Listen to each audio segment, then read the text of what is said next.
Salut à toutes et à tous, vidéo un peu spéciale cette semaine. Regardez, je lance un chronomètre.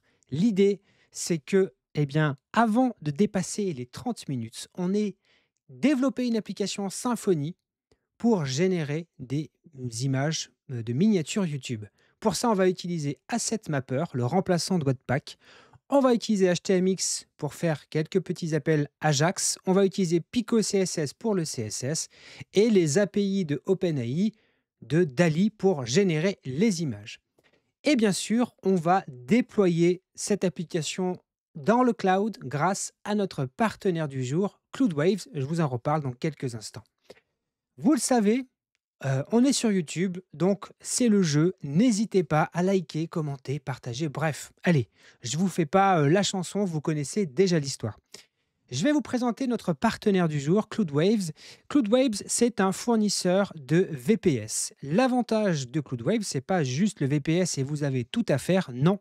L'avantage de Cloudwaves, c'est qu'il vous propose de manager votre serveur pour vous. Et bonne nouvelle, il vous propose jusqu'au 6 décembre 2024, grâce au code BFCM 2024, je vous mettrai un lien qui applique le coupon de réduction directement dans la description, qui vous permet d'avoir 40% de réduction les 4 premiers mois et avec 40 migrations. Regardez, on va faire une petite démo, on va lancer tout de suite un nouveau serveur chez Cloudwaves. En plus, on en aura besoin tout à l'heure. C'est très simple. Dans votre tableau de bord, vous faites ajouter un serveur. On va lui dire que nous, on veut faire du PHP. OK. On va lui donner ici démo. Le nom du serveur, je vais l'appeler démo. Et là, vous avez le choix entre plusieurs fournisseurs de serveurs. Digital Ocean, Amazon, Google, etc. On va prendre Digital Ocean, on va laisser à 4 Go ici, 80 Go de NVMe disque, 4 Tb de transfert et 2 corps processeurs et bien sûr 4 Go de RAM. On va le choisir à Londres et c'est tout ce qu'il y a à faire. Je fais Launch Now et dans quelques minutes, mon serveur sera disponible. J'en ai préparé un juste avant qui s'appelle Test. Je l'ai légèrement paramétré. Qu'est-ce que j'ai fait? J'ai mis ici une clé SSH. Je suis aussi allé dans les packages ici et j'ai mis à jour la version de PHP en PHP 8.3. Et puis dans la partie application, je suis allé dans application ici. Je vous montre vraiment tout ce que j'ai fait, hein. Et je suis allé dans Application Settings et j'ai changé le web root et j'ai mis à public ici et j'ai désactivé Varnish. D'ailleurs, je vous mets en haut, là-haut, tac, une fiche vers une autre vidéo où je vous montre ça plus en détail. Vous verrez, on va revenir tout à l'heure pour faire le déploiement chez Cloudwaves de notre application qu'on va développer ensemble. D'ailleurs, regardez, hein, le chrono avance, déjà 3 minutes. Il est temps qu'on se mette à coder parce que ça va très très vite. Allez, on se met dans un terminal. J'ai installé un projet Symfony et je n'ai rien fait d'autre. Il est tout fraîchement installé ici. Et on ouvre VS Code. OK? Qu'est-ce qu'on va vouloir faire en premier? Eh bien, la première chose qu'on va vouloir faire, c'est installer un certain nombre d'éléments dont on a besoin. Donc, je vais même aller plutôt dans le terminal ici. Le terminal, il est là. Et attendez, j'essaie de retrouver ma source. Elle est là. Voilà, mes petites commandes que je me suis préparées sur le côté. Qu'est-ce qu'on va faire? On va installer Symfony Asset Mapper, Symfony Asset, Symfony Twigpack. On va voir aussi bien, ils sont déjà installés, je ne me rappelle jamais. Donc on va faire ça, Composer Require, et on installe ces 3 librairies. Mais je crois qu'elles sont là de base. OK, on installe ça, ça c'est nickel. Je vous ai dit qu'on allait utiliser Pico CSS et HTMX. Eh bien, nous allons installer ces 2 éléments. Attention, on ne va pas utiliser NPM ou d'autres utilitaires classiques en JS. On va faire un Symfony Console, import map, require. Donc ça, c'est grâce à Asset Mapper de Symfony. On va lui dire, je vais installer Pico CSS et HTMX. Donc on installe les 2 librairies et c'est bon, c'est nickel. On va aller éditer notre fichier app.js qui se trouve dans Asset ici et on va un petit peu le modifier. On va même, j'ai envie de vous dire, on va littéralement le simplifier. Hop, je vais supprimer tout ce qu'il y a et je lui dis quoi? Je lui dis tu importes le fichier app.css, tu m'importes HTMX et tu m'importes Pico CSS. Parfait. Jusque-là, tout va bien. Ensuite, qu'est-ce qu'on a besoin de faire? On va avoir besoin on va avoir besoin de modifier légèrement notre fichier base HTML pour le styliser un petit peu ici. On n'a pas grand-chose à rajouter, simplement on va rajouter un viewport pour que ça marche bien sur les smartphones. Ce n'est pas le cas ici par défaut. J'ai peut-être zoomé un peu trop, j'ai dézoomé un peu. Voilà.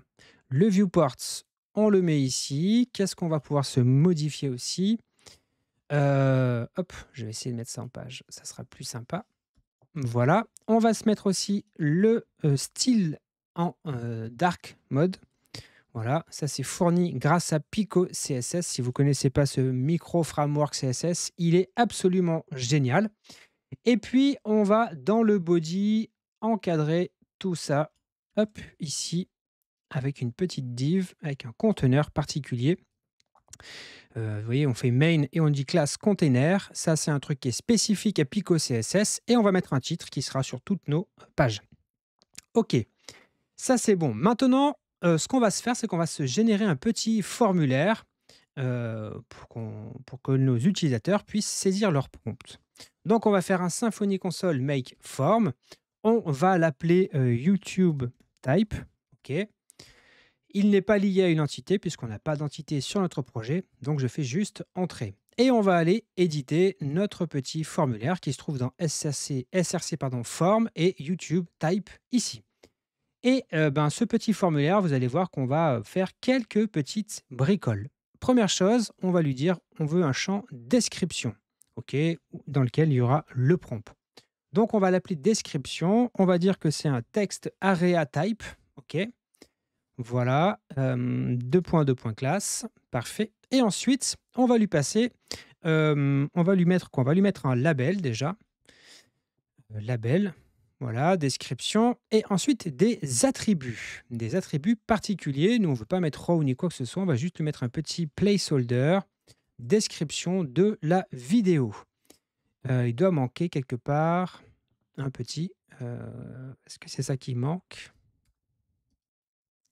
Ouais, voilà, il manquait une parenthèse qui n'était pas fermée quelque part. Le add, il est là. J'ai même envie de dire que ça, on pourrait le mettre ici. Voilà. Comme ça, on va pouvoir enchaîner sur un autre champ. Et on va rajouter un bouton de soumission. Là, ça va être un bouton un petit peu particulier. Donc, on va l'appeler Submit, par exemple. Voilà. On va lui dire que c'est un Submit. Hop. Ça va être un Submit Type. Voilà. Label envoyé, oui, pourquoi pas. Peut-être pas envoyé, on va lui dire générer une image. Générer une image. Voilà. Et on va lui passer un certain nombre aussi d'attributs. Là, on va utiliser des attributs un petit peu particuliers puisqu'on va vouloir lui passer des attributs pour HTMX. Alors attendez, il y a un tableau qui n'est pas fermé quelque part. Ici, c'est là. Je ferme là. Attributs. Alors attendez. Ah, non, attendez. J'ai pas mis les bonnes choses ici. OK. Je me suis trompé de guillemets. Autant pour moi. Je me suis trompé de partout en fait. Pourquoi j'ai fait ça? Qu'est-ce qui s'est passé? J'ai pété un câble? Ou alors c'est Copilot qui m'a fait n'importe quoi? Qui m'a fait absolument n'importe quoi. OK. Qu'est-ce que j'ai oublié encore? Attendez, il y a un truc de fou qui me fait perdre du temps là. Qu'est-ce que c'est que cette histoire? Label. Ah, une virgule ici. Voilà. Une virgule ici. Bah, pourquoi tu me l'enregistres pas? Un truc de fou ça. Voilà. Et donc dans les attributs, on va pas utiliser classe et tout. On va utiliser, première chose, on va lui définir un rôle de type bouton. Ça, c'est juste pour que Pico CSS stylise notre bouton. Ensuite, on va mettre des options spécifiques à HTMX. HTMX, c'est une petite librairie qui permet de faire des appels Ajax et vous allez voir, c'est hyper simple. On ne va pas écrire du tout de JavaScript. Donc, on va lui dire hx post et on lui dit que quand on clique sur le bouton, il doit faire un post sur l'URL racine. Vous verrez, on va créer un contrôleur qui sera à la racine tout à l'heure. On va lui donner aussi un target. On va lui dire où est-ce qu'il doit charger le bloc de HTML, puisqu'on va lui renvoyer qu'un bloc de HTML. donc on va lui donner une cible, une div particulière. Nous, on va l'appeler image générateur. OK. Ensuite, on va lui dire le hx swap, on va lui dire ce qu'il doit faire. Et nous, on va lui dire, ben, on veut que tu sois outer HTML, ça veut dire qu'il va être autour de la div qu'on l'on cible. Je crois que c'est ça. Et ensuite, enfin, on va lui donner un indicateur. Ça veut dire que pendant qu'il y a l'appel qui se produit, eh bien, on va pouvoir afficher quelque chose en attendant. Et comme nous, on va devoir attendre la génération de l'image chez OpenAI, eh ben, nous, on va lui dire de nous afficher une div particulière et on lui mettra un ID indicateur tout à l'heure. OK, là, on a créé notre petit form. Ce qui serait bien, ben, c'est de pouvoir l'afficher dans un contrôleur parce que là, on ne voit pas grand-chose. Donc, on va se faire un Symfony make contrôleur homme. Voilà, on va l'appeler comme ça. Et on va aller l'éditer tout de suite. Lui, on va lui dire, hop, on veut que tu sois à la racine. Parfait. Et ce contrôleur, vous allez voir, il va être très simple, en tout cas dans un premier temps. On va lui mettre ici, pardon, la request. Hop, on va la stocker dans request. Et on va venir créer ici notre forme, tout simplement. Et on va chercher tout simplement notre YouTube type ici. Ensuite, on fait le handle request et on va mettre le if de traitement du formulaire. OK? Et ici, pour le moment, on va s'arrêter là. On va faire un DD ici pour voir si tout ça fonctionne. Allez, on va démarrer notre petite application Symfony Serve-D et on va ouvrir ça dans un navigateur. OK. Donc là, on a notre affichage ici. Plusieurs choses. Je vois qu'il y a du bleu qui traîne ici. Et ça provient du style du app CSS qui est ici. On va le vider tout simplement. Et si je rafraîchis, OK, nickel. Et maintenant, bah, il faut que je modifie effectivement mon template Twig ici pour qu'il puisse m'afficher tout simplement mon formulaire. J'avais préparé un petit template. Je vais vous l'afficher ici. Voilà. Regardez bien ce que je fais. Là où il y a le form, je l'entoure d'une div avec marqué ici l'ID image generator. Pourquoi est-ce que je fais ça? Parce que dans ma configuration HTML, je lui ai dit que la target, la cible, c'était image generator. Et regardez, je lui avais dit aussi un indicator qui avait pour cible une div qui s'appelle ID indicator et c'est précisément ici une div particulière. Si on rafraîchit notre page, logiquement, je ne lui ai pas envoyé le form, donc ça ne peut pas fonctionner effectivement. On va renvoyer le form ici. Le create view n'est pas nécessaire. Voilà. Et là, si je rafraîchis, parfait, j'ai bien mon formulaire. Ça fonctionne bien. Ça fonctionne bien. On n'est pas trop mal. OK. Ce qui est étonnant par contre, c'est qu'il ne m'affiche pas indicator. Il devrait logiquement me l'afficher à l'écran.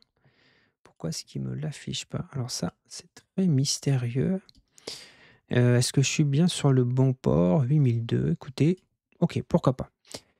On va mettre un petit bout de CSS aussi pour gérer cette histoire de indicator et pour le faire réagir en fonction de l'état de HTMX. Ça provient directement de la doc de HTMX, c'est pas moi qui l'ai inventé, mais ça permet en gros, quand HTMX est en train de faire une request, il va afficher cette petite div.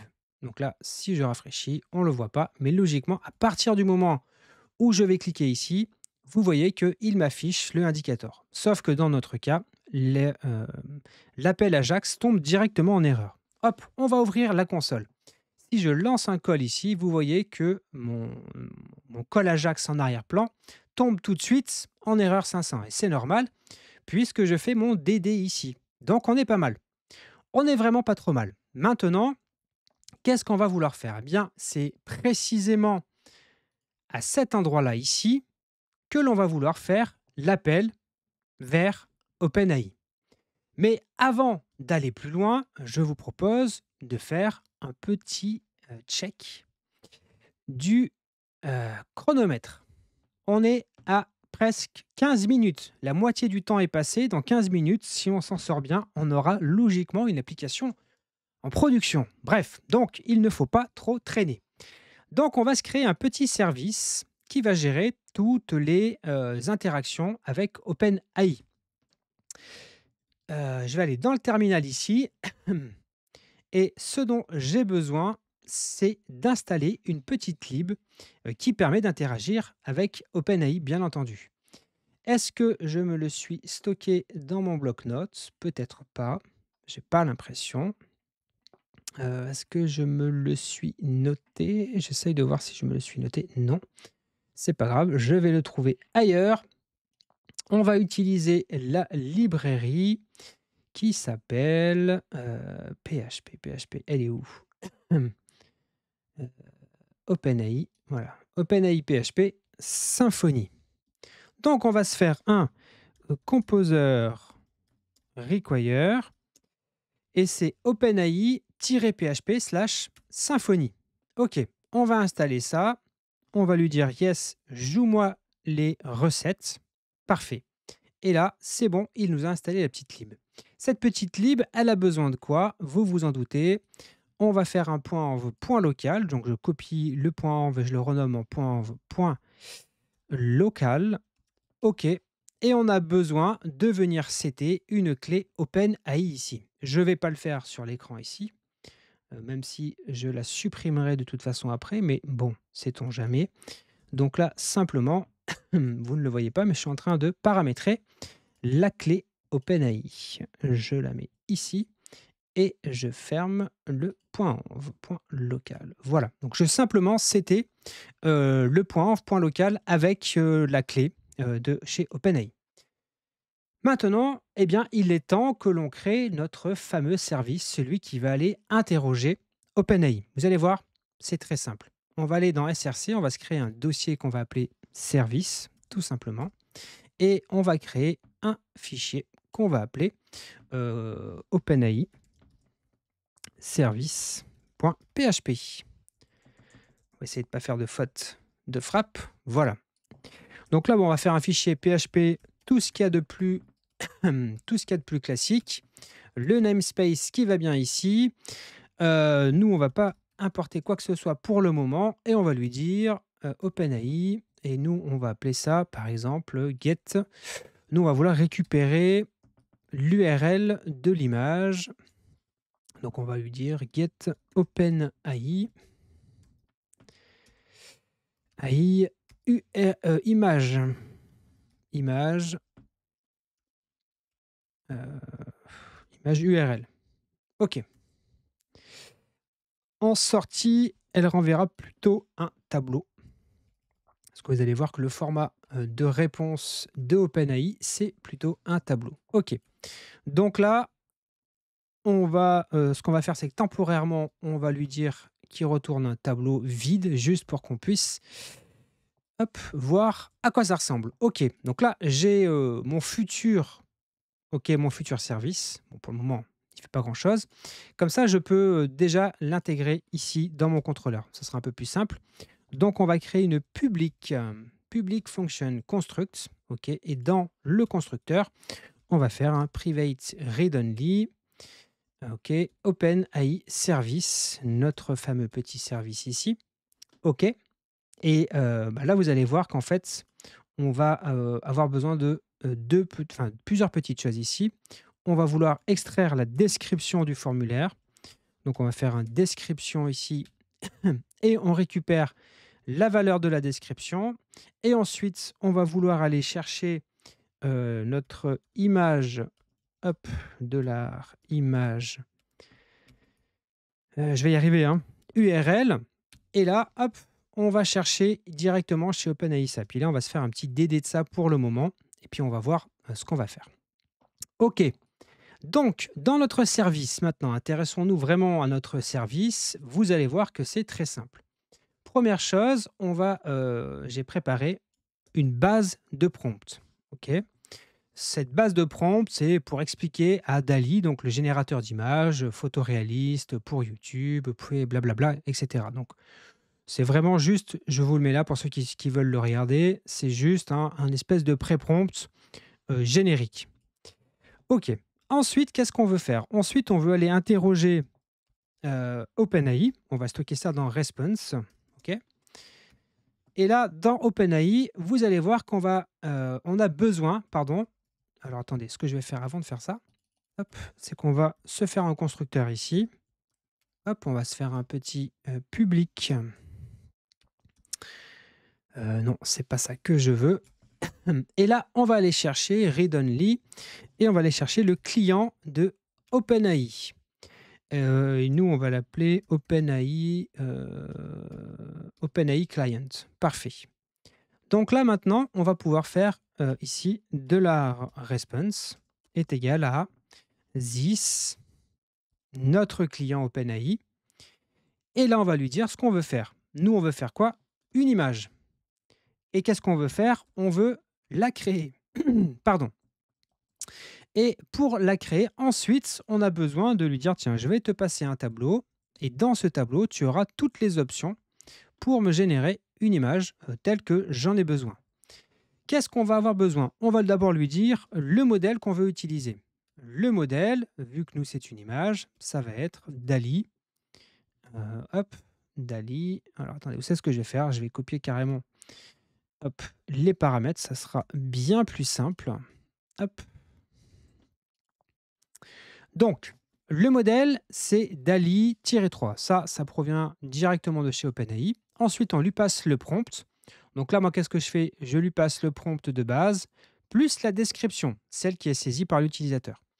Je lui dis que je veux une seule image, j'en veux pas plusieurs. Je veux qu'elle soit au format 1792 par 1024 et je veux qu'il me réponde en me fournissant une URL.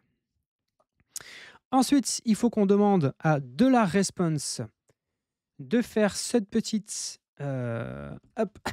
cette petite méthode qui permet d'aller faire réellement la demande auprès d'OpenAI. Et enfin, on va retourner la réponse, sauf que nous, on va la vouloir sous forme de array et on va retourner un sous-tableau qui va s'appeler data. Et comme on a demandé qu'un seul élément, on prend le tableau 0. Si on en avait demandé 2, on aurait pu s'arrêter qu'à data. Mais là, on va aller directement ici. Et là, ensuite, notre service renvoie le tableau et dans notre contrôleur, on récupère ici notre tableau. Donc, il est temps de voir ce qu'on récupère lorsqu'on fait une demande d'image à OpenAI. Donc, on va lui demander, je ne sais pas, un développeur, un dev à vélo et on fait générer une image. Donc là, on voit que HTMX fait la requête en arrière-plan. Vous voyez que là, on est en train de patienter. On a bien notre petit indicateur qui nous permet d'avoir visuellement un petit quelque chose qui nous dit qu'on est en train d'attendre. Et là, en arrière-plan, notre application est en train de demander son image. Et regardez ce qu'on récupère. On récupère une URL et un prompt qui a été automatiquement révisé par OpenAI pour le rendre plus performant. Donc, qu'est-ce qu'il nous reste à faire? Plus grand-chose. On va aller ici, et là, qu'est-ce qu'on va vouloir faire? Eh bien, c'est très simple. On va renvoyer deux éléments. On va renvoyer deux éléments à quoi? À une portion de HTML. Puisque cette réponse-là, elle ne va pas prendre toute la page, elle va se remplacer cette div-là. On n'a pas besoin de lui renvoyer une page HTML complète. Regardez, je vais le faire. Ça va être, je pense, plus clair. Donc, on va faire un render comme d'habitude. Sauf que là, on va lui dire, toi, je te renvoie vers une sous-partie, donc on va l'appeler comme ça, qu'on va appeler image, ok, parfait. Et on va lui renvoyer deux informations. L'image, ok, directement l'image comme ça, donc ça sera image URL, et puis ça sera le champ URL, et on va lui renvoyer le prompt, ok, qui a été modifié par OpenAI, et on va lui dire, et donc c'était le prompt, c'était revised prompt. Voilà. Donc, il faut qu'on se crée cette image-là. Allez, c'est parti. Cette image, ce template-là, donc on va se le mettre dans Home, nouveau fichier, et on le colle ici. Et là, on n'a pas grand-chose à faire. On a juste un tout petit bout de HTML à faire. Regardez, je l'ai préparé, je le colle. On utilise les balises articles, footer, etc. qui sont propres, qui sont disponibles de base avec Pico CSS. J'affiche ici l'image, en dessous le prompt et ensuite un petit bouton qui nous permet juste de revenir à la page d'accueil. Donc là, maintenant, si je génère une image, une fois l'aller-retour fait chez OpenAI, le temps que l'image soit générée, ce qui peut prendre un certain temps, eh bien, logiquement, ce formulaire va être remplacé sans qu'il y ait un rechargement de la page, puisqu'on fait un appel AJAX grâce à HTMX. Alors, qu'est-ce qui s'est passé? C'est bizarre ce qui vient de se passer là. C'est très bizarre ce qui vient de se passer. Alors, qu'est-ce que j'ai loupé? Qu'est-ce que j'ai loupé? Ça, c'est bon. Le service, il est bon aussi. Alors, qu'est-ce qu'on a loupé? Où est-ce que je me suis trompé? Tiens, c'est étonnant ça. Ah oui, il m'a tout rechargé, regardez. Ça, c'est rigolo. Ça, c'est très rigolo. C'est peut-être dans le YouTube Type ici que je me suis trompé. Est-ce que je me suis trompé dans quelque chose? Je crois pas. Tac. Alors attendez, ce que je vais faire, c'est que je vais prendre mon modèle et je vais le mettre ici. Mais logiquement, c'est exactement la même chose. Bon, on va réessayer. Je sais pas ce que j'ai fait. Un dev à vélo. OK, je le lance. Ici, on patiente le temps qu'il charge. Alors, je sais pas, j'ai dû me tromper quelque part, mais honnêtement, j'arrive pas à le voir. J'ai peur qu'on dépasse le temps, les amis, hein. On est déjà à 26 minutes. Ça va être très, très, très, très, très chaud, hein. Mais c'est pas grave. Écoutez. Pourquoi ça me fait ça? Pourquoi est-ce que ça me renvoie ça? Attendez, qu'est-ce que c'est que ce bazar? Qu'est-ce que c'est que ce bazar? Ici, j'ai bien ça. Pourquoi est-ce qu'il me fait ce truc-là? Il me renvoie ça, je comprends pas trop. Alors, alors. Je vais regarder ma source. On va se baser sur ma source, ici. OK. Ça, c'est bon. Ensuite, mon service. Je vais prendre mon modèle de base. Hop. Et je le mets ici. Mon service, il est bon aussi. Alors, je rafraîchis. Est-ce que je me suis trompé dans les templates aussi? Index, il ressemble à quoi? Il ressemble bien à ce que j'ai prévu. Et le image, il s'appelle image.html.twig. Il est bon aussi. Bon, le mystère est à son comble. Un dev à vélo. OK. Alors, je pense que c'est un truc tout bête qui, je ne vais pas trouver là à 22h54.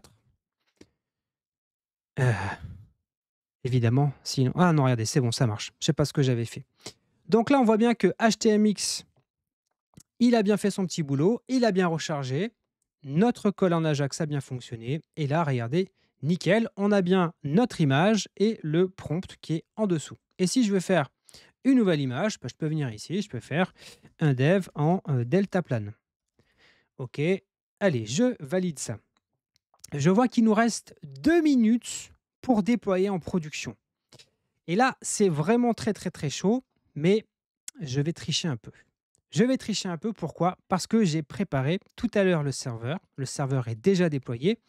Et pour ne pas m'embêter, je vais utiliser 3 fichiers que j'ai préparés pour déployer et que vous retrouvez dans l'autre vidéo que j'avais fait sur le déploiement avec Cloudwaves. Donc, j'ai 3 fichiers à copier que je vais copier hop, à la racine du projet ici. J'ai le fichier host.yaml. J'ai mis l'adresse IP du serveur, le user et ma clé SSH qui est autorisée pour se connecter sur le serveur. J'ai un fichier playbook.yaml. J'en parle pas plus, mais c'est la séquence de déploiement. Je set le append à prod, je fais composer install, j'exécute la commande assetmap compile, qui est la commande à utiliser avec assetmapper en production, et je fais un cache clear. Et enfin, j'ai un makefile ici qui va me permettre de faire juste un make deploy. Donc, allez, on va faire un make deploy et logiquement, ça va tout faire à notre place. Ça va se connecter sur le serveur distant, ça va vider le répertoire, setter les variables de appenv à prod, faire le composer install. Qu'est-ce que ça va nous faire? Ça fait le cache clear et, mesdames et messieurs, écoutez, je crois qu'on n'est pas très loin d'avoir réussi notre défi. Regardez, si je déverrouille, 29 minutes et 50 secondes. Bon, heu, est-ce que ça fonctionne? Ça, c'est la vraie question. Donc, on va aller sur ma console ici. Je vais aller sur le serveur de test que j'avais préparé juste avant. Moi, je veux voir l'application test ici. Et si je clique sur cette URL, logiquement, mon application est déployée. Est-ce qu'on peut générer une image, un dev en folie après hop, une mise en production? Voilà. Et on va faire submit et on va voir si ça fonctionne. J'ai ouvert la console, mais trop tard, donc on verra pas l'appel Ajax qui a été fait. On voit bien qu'on n'a plus la debug bar en bas, plus rien, donc on n'est plus effectivement en mode dev. Et est-ce que notre application, oui, regardez, magnifique. On a bien notre image. Bon, là, c'est bizarre, hein, il nous a fait une espèce de, de mock-up d'une vidéo YouTube, mais c'est pas grave, c'est assez drôle. Donc, vous voyez qu'on a réussi notre pari. On a réussi en 30 minutes avec quelques petits fichiers préparés à l'avance. Mais grosso modo, vous avez vu les grandes étapes, évidemment, hein. Mon code est loin d'être parfait, hein, c'est pas du tout le but. Mon service, il y a aucun, il y a rien qui est fait pour gérer tous les cas où ça peut mal se passer. Il y a pas aucun try catch. Évidemment, faites beaucoup mieux, hein, dans la vraie vie. Attendez, je suis pas repassé en fait, je suis en train de penser, je suis pas repassé depuis tout à l'heure, je vous parle, mais vous voyez pas mon écran. Donc là, en fait, je suis allé sur ma console CloudWaves, j'ai bien cliqué ici sur l'URL de mon serveur et on a bien la démonstration. Là, c'est en local, mais là, c'est sur le web. Donc, je vous la refais du coup, parce que j'étais persuadé que vous voyez mon écran, mais vous voyez ma grosse tête. Donc, on va marquer un dev heureux d'un déploiement euh, en prod, buvant un café. Voilà. Hop, on va générer cette magnifique image et notre petite application, hein, va faire tout ça pour nous. Elle est hébergée chez CloudWaves et pardon, décidément, hein, eh bien, allez, une demi-heure en trichant un peu, on a réussi à générer ça et regardez, voilà, on a notre image, notre développeur qui est, très content d'avoir mis en prod et il a bien son petit café. Donc, eh bien, écoutez, le contrat est rempli, messieurs, dames. Petit coup de pub, le dernier pour conclure cette vidéo. On remercie chaleureusement notre partenaire du jour, CloudWaves, qui nous a permis d'héberger cette application-là. Je vous rappelle que vous avez un lien dans la description qui vous permet de bénéficier de 40% les 4 premiers mois avec le code BFCM 2024 et le code est valide jusqu'au 6 décembre 2024. Ne manquez pas cette occasion. Écoutez, eh bien voilà, je crois qu'on est arrivé à la fin de cette vidéo. J'espère que le sujet vous a plu. C'était très amusant de coder avec l'API de OpenAI.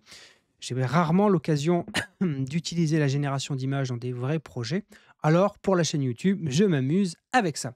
Dites-moi ce que vous en avez pensé, si ça vous donne évidemment des idées, si ça vous a appris des choses, dites-le nous dans les commentaires. Et moi, je vous donne rendez-vous la semaine prochaine pour une nouvelle vidéo. Salut!